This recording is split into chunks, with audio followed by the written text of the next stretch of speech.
Hello there. This is the XMG Focus 17 M25, and I'm going to show you how to open it for upgrading the internals or just simple cleaning.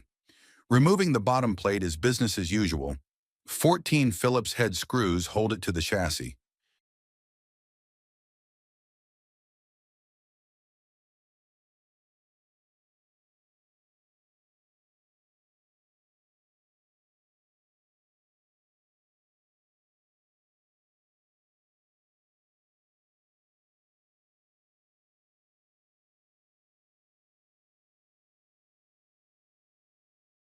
Next, hold the rear exhaust vents firmly and pop them off, either one by one or all at once.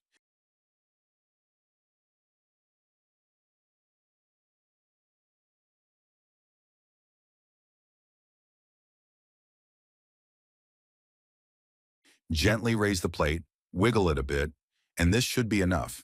If that doesn't work, gently pry the spots where the internal clips are still connected using a thin plastic tool. The bottom plate houses two cooling plates on the inside that are meant to make contact with the SSD thermal pads. 5 small soft paddings are positioned above the battery. There is also a dust filter in the middle.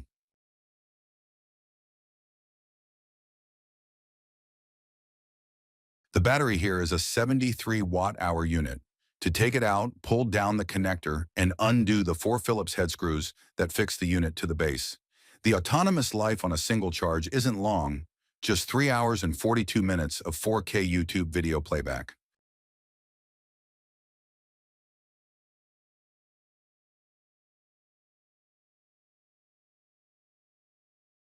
The two SODIMMs can take up to 96 gigabytes of DDR5, 5,600 memory.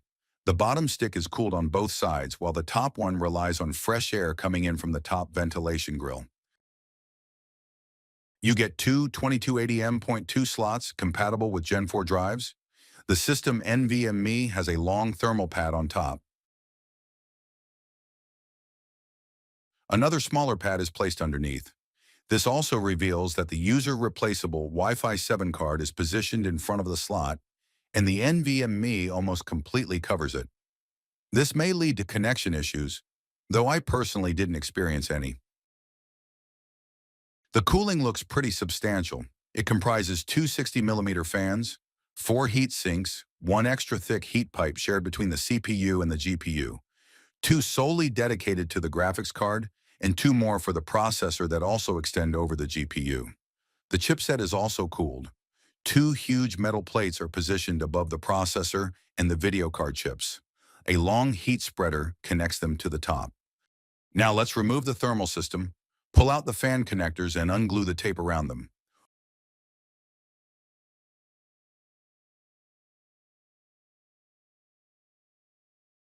Undo 3 Phillips heads for each fan.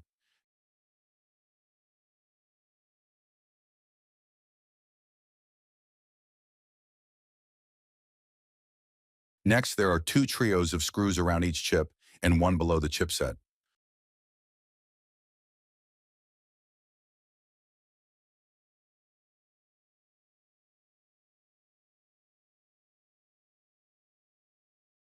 Pry the back of the cooling with a lever tool and lift it away from the chassis.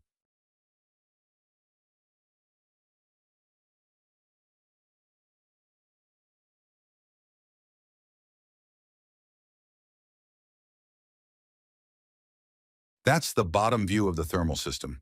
The heat pipes and the heat sinks are made of copper. PTM 7950 thermal compound is applied to the CPU and the GPU. The holes on the fan sockets hint that fresh air is also drawn through the keycaps. Check out our full review at techpowerup.com.